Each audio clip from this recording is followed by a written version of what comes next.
So it's another beautiful day in paradise here. You may be wondering where I live or where I ride my bike at. This is South Orange County in Southern California. We're near Mission Viejo. I live in Aliso Viejo, but this is a trail. I think it's called the Aliso Creek Trail.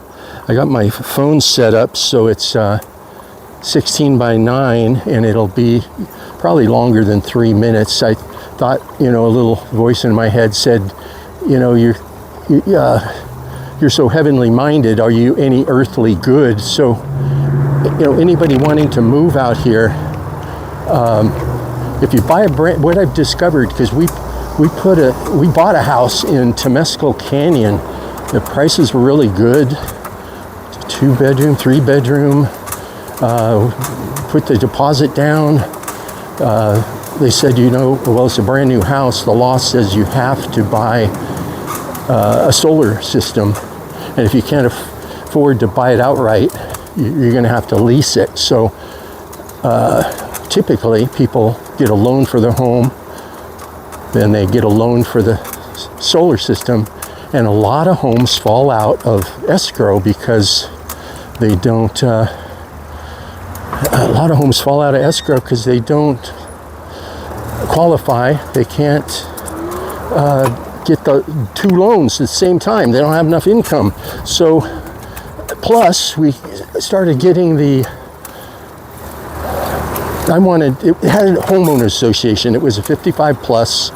It's funny, one of the junk dealers told us about the homes in Temescal Canyon. Said, yeah, man, they're like 400,000, 500,000. So we went out and looked at them and ended up buying one. But after I got the homeowners association, there were 400 pages. So I'm looking through all of them. They say you can't walk a cat on a leash. You got to take care of the public area behind the house we got. It had a nice, like we have now, we have a nice, we don't have a view, but we have this highway of animals that come through, bobcats and coyotes, birds, raccoons. So it's really a cool spot. We're near Soka University and have been here, I think, like 30 years.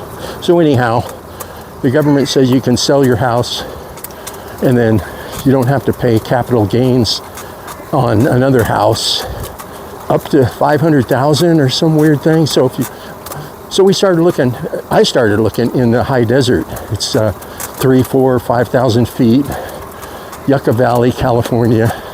You have all those Joshua trees. There's Joshua Tree. There's a national monument up there. All these boulders, very peaceful. And a lot of people go out there and buy houses, and a lot of people went out there, bought houses, turned them into Airbnbs, and now they can't rent them out. So all these houses are for sale, and the prices keep going down lower and lower and lower. One house that I really want, I went out there and there's an open house. I made like an hour-long video of the house just to get a feel for the noise level and the wind and the neighbors. And it had rocks, those nice boulders in the backyard, and no room to build a pool. But then again, I'm not a pool type of person. We're not entertainers. Me and my wife are social, but we've had parties and we just rather be home buddies. So so here's the other thing I found out. If you move out to the desert and you buy a brand new home, I think any home in California, if it's brand new, you're supposed to go all electric. So that's like electric stove, maybe electric oven, electric water heater, I don't know. And then you got to have solar. Can't have the home unless you have solar. And solar is not all it's cracked up to be in California.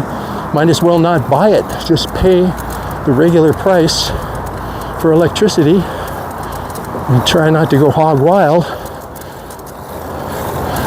But if you have a electric car, it makes sense. You just get batteries in the garage and so much sun out there. Probably never have to go to a charger. Just charge the car up from the solar panels and the battery Plus, the Teslas allow you to live off the battery in the car for 3 days. If there's some kind of catastrophe, you can pay $2,000 to get a device that lets your car power your house.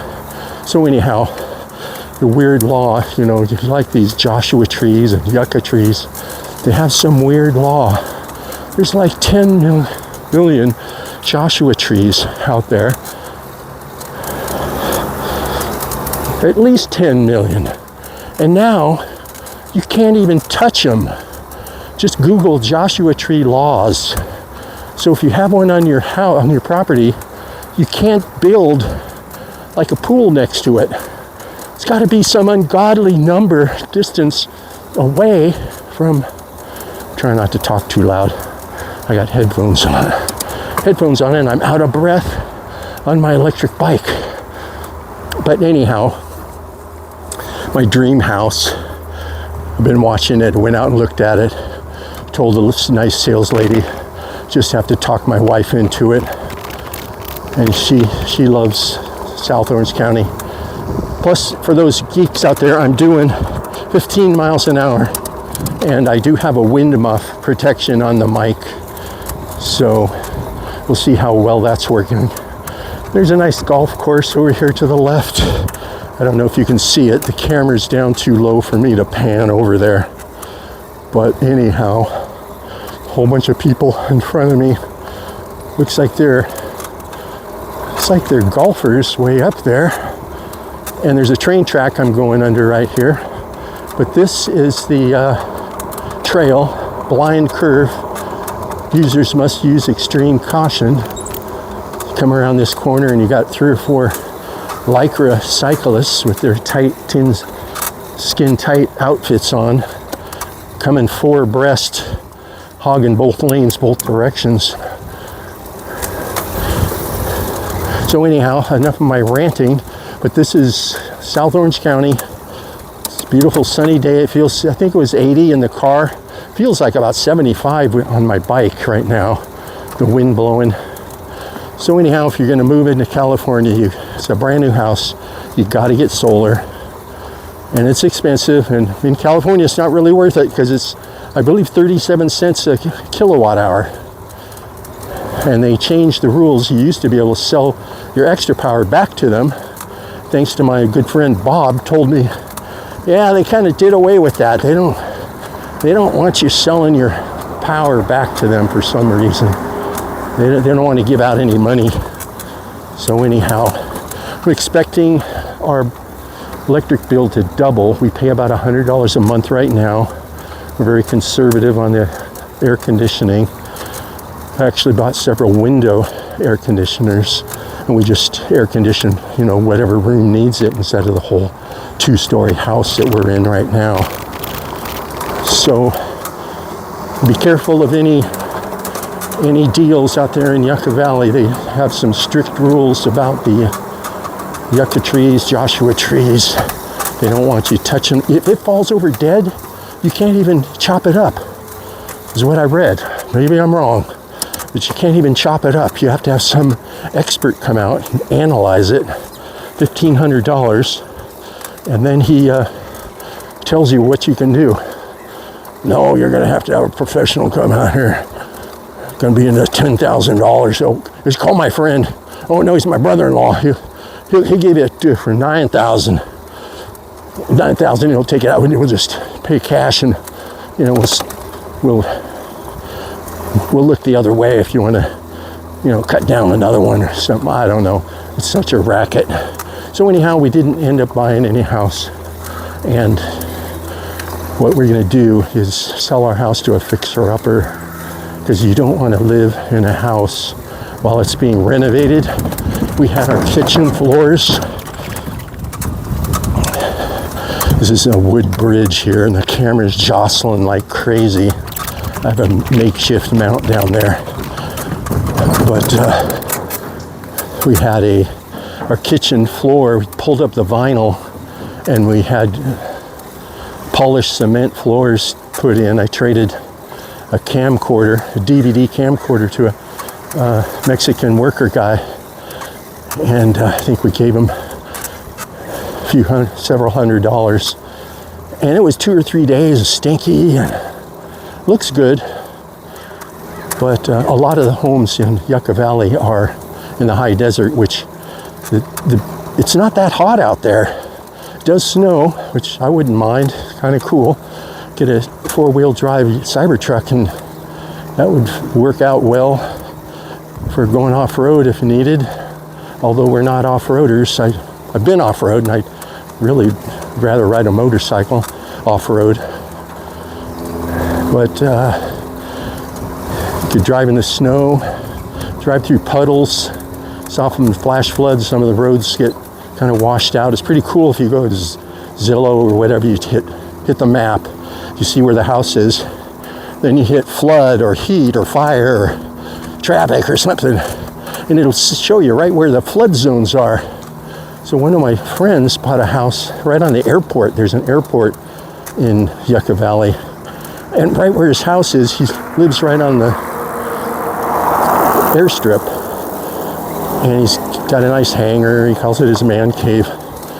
But it's all, you click on his house and hit flood, and he's like right in the middle of the flood zone.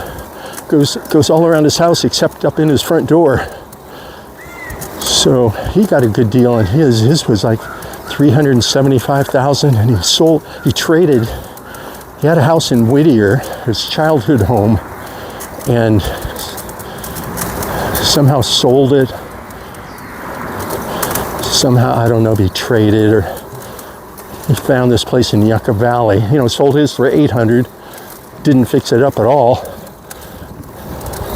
Bought this place for $350 or $375. Nice 3-bedroom, big garage, right on the airport. And he doesn't have to pay any HOA to the airport unless he uses the runway. And he's got a couple ultralight jobbers and flies quadcopters. And so I think that's about it. This has been a little ride on this trail here. I think I'm in Mission Viejo now. El Toro Road is just to the left of me. Goes all the way up past Cook's Corner.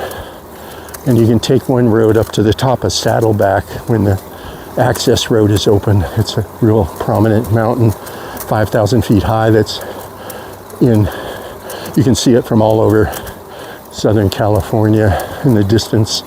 So anyhow, that's it. I'm gonna try to find the off button. So here, maybe I'll come over here and show you the sign, what's allowed and what's not allowed. Where's the off button?